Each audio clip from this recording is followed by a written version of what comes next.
안녕하세요. 오늘 공부하실 내용은 기독교 강요 2권 12장입니다. 12장 5절부터 7절인데 우리가 지금 이 12장부터 기독론이 들어가는데 12장, 13장, 14장이 바로 예수 그리스도가 누구신가 그 인격에 대해서 말씀하고 있는 장입니다. 이전 말씀에서 신인 양성의 중보자가 예수님이시다. 참 하나님이시고 참 인간이시다. 네. 중보자라는 말은 참 하나님이시고 참 인간이셔야 합니다. 참 인간이 되셔서 우리 죄를 위해서 속죄를 하셔야 하고 또 그 의를 우리에게 주셔야 하고 또 참 하나님이시기 때문에 부활하셔서 하나님의 부활에 또 의를 우리에게 주셔야 하는 것입니다. 이렇게 하셔서 의를 우리에게 전가해 주시는 것이 핵심이다. 우리 기독론의 의를 핵심인데 의를 전가해 주시는 방법은 바로 성령을 부어 주심으로 그렇게 하신다. 네. 그래서 임마누엘이라고 하는 말은 그 의를 우리에게 전가해 주셔서 함께 해 주신다. 네. 자신을 주신다. 자신의 존재를 주셔서 우리와 함께 하신다. 신자 하나님의 아들이시면서 또 사람의 아들이시다. 자신을 주신다는 그 연합의 개념이 단지 예수님을 모범으로 삼아서 닮아간다는 개념도 아니고 의의 전가 방식이 그리고 또 연합이 돼서 우리가 신이 되는 신화가 되는 그 개념도 아니다. 이제 여기서 이단들이 참 많이 기독론에서 발생이 되고 있습니다. 그래서 우리의 것을 취하셔서 참 인성을 취하시는데 죄는 없으시고 또 자기 것을 우리의 것으로 또 삼아 주신다. 그래서 그 의를 우리 것으로 주셔서 하나님의 예수님을 누리게 해 주신다. 영광에 참여하게 해 주신다. 이렇게 말씀드렸습니다. 인성을 따라서 죽음을 죽으시고 신성을 따라서 죽음을 죽이심으로 부활하신다. 그러니까 반드시 중보자는 참 하나님이시고 참 인간이셔야 한다. 그리고 성육신의 목적이 이 대속을 통해서 인간을 용서하시고 화목을 이루시는 것이 성육신의 목적이다. 여기까지 지금 우리가 말씀을 드렸습니다. 그런데 이 5절부터는 그 오지안더라고 하는 사람이 나오는데 먼저 5절 제목이 타락이 없었어도 성육신이 있었을 것이라는 오지안더의 견해 비판. 이 오지안더라고 하는 사람은 사람이 처음에 부여받은 미완의 본질적인 의를 그리스도의 형상이라고 부르고 그 의를 완성하기 위하여 죄와 무관하게 그리스도의 성육신이 필요하다고 주장한다. 그리스도의 의를 다 이루시고 전가해 주시는 분이 아니라 본질적인 의를 지닌 사람이 그 의를 완성시켜가는 과정에서 바라봐야 할 모범에 불과하다고 여긴다. 참 자유주의가 여기서 나온 것 같은데요. 성령은 구속과 성육신 이 두 가지가 하나님의 영원한 작정에 의해서 연결되었다고 선포하십니다. 그러므로 그리스도가 우리와 동일한 본성의 동참자로서 우리의 대속자가 되셨다는 사실에 대해서 여러 가지 어리석은 변론을 취하는 것은 온당치 않다. 그렇게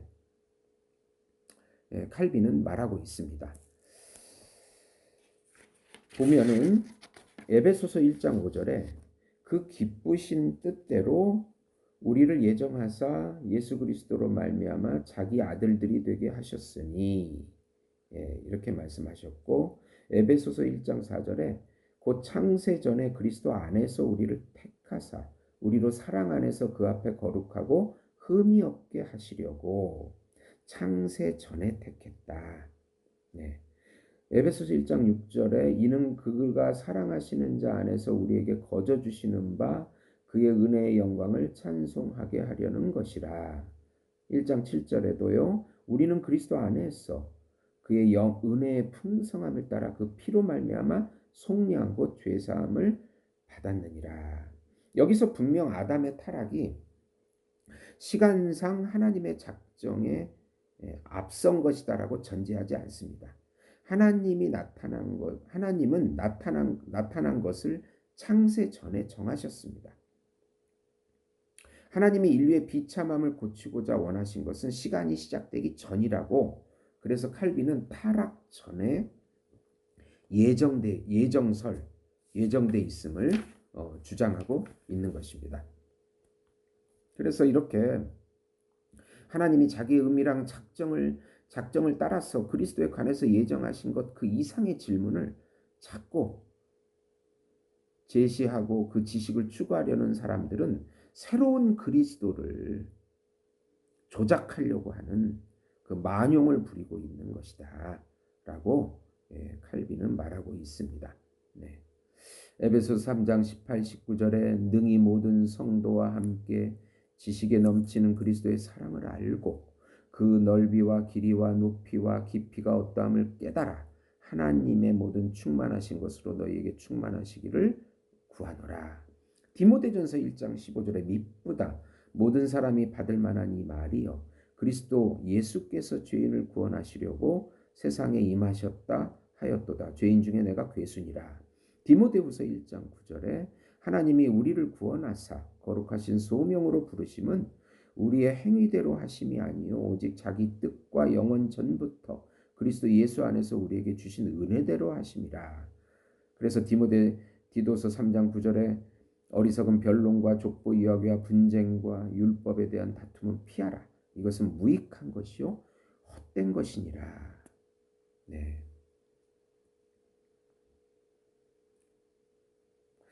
이 오지안더라는 사람은 아담이 타락하지 않았더라도 하나님의 아들이 육체 가운데 나타나셨을 것이라는 자기 주장을 그렇게 계속 하고 있습니다. 그래서 그런데 바울은 고린도전서 2장 2절에 내가 너희 중에서 예수 그리스도와 그의 십자가에 못 박히신 것 외에는 아무것도 알지 아니하기로 작정했다.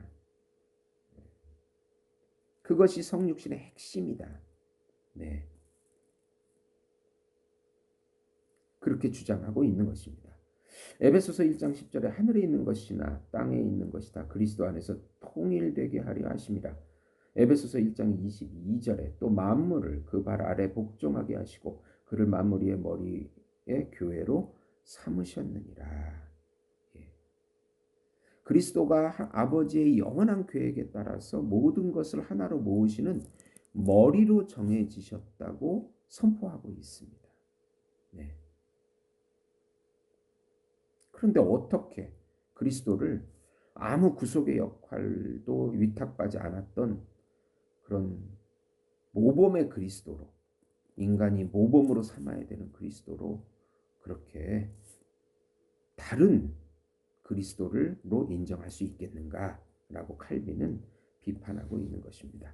6절 보시면 사람은 누구의 형상을 따라 창조되었는가? 오지안더는 사람이 장차 오실 그리스도를 모범으로 삼아 빚어졌으므로 하나님의 형상으로 창조되었다고 주장한다. 아버지가 육체로 옷 입히실 것을 미리 작정하신 그리스도께 맞추어 사람이 지음을 받았다고 하는 것이다. 이러한 입장을 견지하면서 오지안더는 만약 아담이 순전한 처음 천성으로부터 추호도 타락하지 않았다 하더라도 그리스도는 사람이 되셨을 것이라고 추론한다. 오지안더는 하나님의 형상을 하나님의 영광이 아담에게 장식된 놀라운 선물들 가운데 빛났다는 사실로서뿐만 아니라 하나님이 아담 안에 본질적으로 거주하셨다는 사실로서도 파악한 최초의 사람이 바로 자기다라고 우쭐댑니다.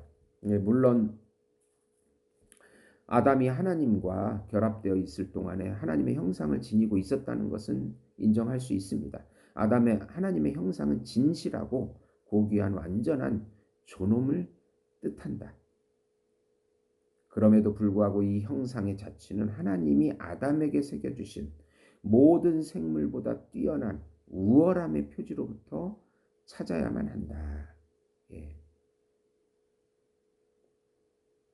이런 이유로 하나님의 형상대로 창조되었다. 예. 그렇게 말씀하고 있습니다. 그러면 천사들도 시편 82편 6절에 내게 말하기를 너희는 신들이며 다 지존자의 아들들이라 하였으니 천사들이 하나님의 아들이라는 말씀을 들으면서도 아버지와 닮은 어떤 속성이 그들에게 부여되지 않았다는 사실을 부정한다면 합당하지 않을 것이다. 예. 오지안더는 천사들은 그리스도의 형상을 지니지 않았기 때문에 사람들보다 경시를 받았다고 허튼 소리를 무식하게 짓거린다. 왜냐하면 하나님을 닮지 않았다면 천사들은 하나님에 대한 현존적 직관을 계속해서 즐길 수 없었을 것이기 때문이다. 같은 취지에서 바울은 사람들이 천사들과 연합하여 서로 하나의 머리 아래 견고하게 결속하게 되면 하나님의 형상을 따라 새롭게 하심을 입는다고 골로새서 3장 10절에 말하고 있다고 칼빈은 주장합니다. 새 사람을 입었으니 이는 자기를 창조하신 이의 형상을 따라 지식에까지 새롭게 하심을 입은 자니라. 네. 그러니까 우리는 그리스도를 믿을진데 하늘로 영접될 때에 천사와 같은 모양을 취하게 될 것이다 라고 마태복음 22장 30절에 이게 복이다 라고 칼빈은 반박하고 있는 것입니다. 만약 하나님의 형상을 대표하는 원래 모범이 사람이신 그리스도 안에 있다고 추론하는 오지안더를 허용하게 된다면 누구든지 그와 동일한 논법을 빌미로 삼아 하나님의 형상이 천사에게도 속하니 그리스도는 천사의 본성을 나누어 가졌을 것이라고 주장할 여지를 열어두게 되는 것이다 라고 반박하고 있는 것입니다. 7절 보시면 무엇을 위하여 하나님의 아들이 사람이 되셨는가? 왜 성육신 하셨는가? 오지안더는 하나님이 자기의 변함없는 계획을 따라 사람을 창조하시기 전에 그리스도를 구속주가 아니라 첫 번째 사람으로 나시게끔 작정하셨다고 주장한다. 하나님이 그렇게 하시지 않았더라면 그리스도는 단지 타락한 인류를 회복하기 위한 우연한 목적을 이루기 위하여 나시게 되셨을 뿐만 아니라 그 결과 아담의 타락한 형상으로 창조되었을 것이라고 추론한다. 이러한 두려움 역시 근거가 없고 불합리하다. 왜냐하면 히브리서 4장 15절에 우리에게 있는 대제사장은 우리 연약함을 동정하지 못하실 리가 아니요 우리 모든 일에 우리와 똑같이 시험을 받으신 이로되 죄는 없다. 분명히 말씀하고 있는 것입니다. 누가는 오히려 그리스도가 구속주로 오셨다는 점을 들어 주저함 없이 그를 아담의 소생이라고 여기고 있습니다. 누가복음 3장 38절에 그 위는 에노스요 그 위는 셋이요 그 위는 아담이요 그 위는 하나님이시라. 네. 그러니까 오지안더는 성육신의 그 목적이 타락한 인류의 구속보다는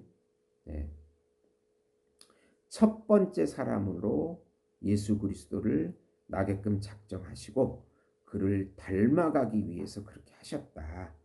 그 점을 이렇게 첫 번째로 주장을 하고 있는데 그렇게 주장한다면 그리스도에게 작정된 인간의 조건이 아담의 후손을 멸망의 폐허로부터 일으켜 세우는 것이 아니라면 그렇다면 바울은 왜 그를 둘째 사람이라고 불렀느냐 첫째 사람이라고 부르지. 고린도전서 15장 47절에 첫사람은 땅에 났으니 흙에 속한 자이거니와 둘째 사람은 하늘에 나셨느니라.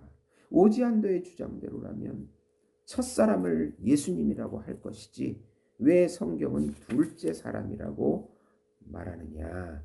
네. 오지안도는 하나님이 그리스도를 사람으로서 미리 하신 바 되었으므로 이 모범을 따라 사람들이 형성되었다고 의연하게 주장을 한다.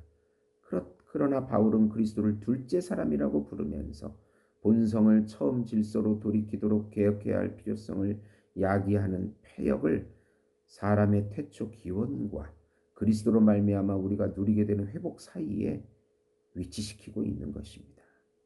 동일한 원인에서 하나님의 아들이 사람이 되셨다는 사실로 볼 수가 있는 것입니다. 네. 또 오지안도는 소란을 떨면서 만약 하나님이 심지어 아담의 죄가 없었더라도 자기 아들을 육체로 옷 입히기로 정하지 아니하셨다면 천사들은 그들의 머리를 잃어버리고 말았을 것이라고 간교한 풍설을 터뜨린다. 네. 그러나 칼빈은 그리스도는 영원한 하나님의 말씀이신 바 모든 피조물보다 먼저 나신 이시다. 네. 골로새서 1장 15절에 그는 보이지 아니하시는 하나님의 형상이시요 모든 피조물보다 먼저 나신 이시니 이는 그가 창조되었거나 피조물 가운데 하나로 헤아려져야 했기 때문이 아니라 아름다움의 극치가 아로 새겨진 태초 세상의 순전한 상태는 그리스도 외에 다른 기원을 갖고 있지 않았기 때문이라고 말합니다. 그리고 그리스도는 사람이 되신 바 죽은 자 가운데서 먼저 나신 이셨습니다. 여기에서 사도는 간결한 한 본문으로 우리가 고려해야 할 두 가지, 아들이 만물을 창조하셨으므로 천사를 주재하신다는 사실과 골로새서 1장 16절이고요. 그리스도가 우리를 위한 구속주의 삶을 시작하시려고 사람이 되셨다는 사실을 제시합니다. 골로새서 1장 14절에 그 아들 안에서 우리가 속량 곧 죄사함을 얻었다. 참 오지안도의 무식함은 그리스도가 사람이 되지 않으셨다면 사람들은 왕이신 그를 잃어버리게 되었을 것이라는 것이 또 그런 무식한 말을 하고 있는 것입니다. 또 오지안도는 그리스도가 육체 가운데 나타나지 않으셨다면 교회에는 머리가 없었을 것이라는 거짓 원리에 현혹되어 있거나 자기를 현혹시키고 있는 것입니다. 천사들이 자기들의 머리를 즐거워했듯이 어찌 그리스도가 자기의 신적인 능력으로 사람들을 모아 그들이 천사들과 동일한 삶을 누릴 수 있을 때까지 다스리시고 자기의 몸에 하듯이 자기 영의 은밀한 능력으로 먹이고 기를 수 없으셨겠는가. 네. 오지안도의 그런 무식한 말을 칼빈이 반박하고 있는 것입니다.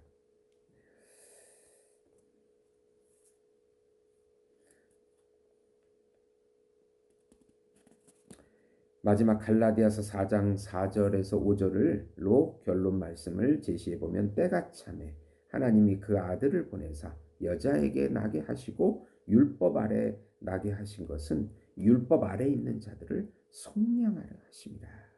예, 성육신의 목적은 바로 우리의 죄를 구속하기 위해서 예수님께서 죄 없는 참 인간이 되셨고 또 십자가에 달리셔서 피의 제사를 드리시고 죽으시고 참 하나님으로서 부활하셔서 또 재위하시고 성령으로 그의 의를 우리에게 전가해 주셔서 우리를 구속하기 위해서 성육신하신 것이다. 네. 이것이 우리 예수님이 누구신가? 라는 그 신인 양성의 중보자시다. 예. 이, 이 목적을 위해서 하나님께서 참 인간이 되신 것이다. 단지 예수님을 모범으로 삼아 우리가 닮아가려고 하는 그런 그 오지안더의 그 잘못된 생각이 우리는 조심해야 된다. 이렇게 기독론에서 자꾸 잘못된 그리스도를 조작해내려고 하는 것을 주의해야 한다라고 칼빈은 말하고 있는 것입니다. 어려운 내용인데 들어주셔서 감사합니다.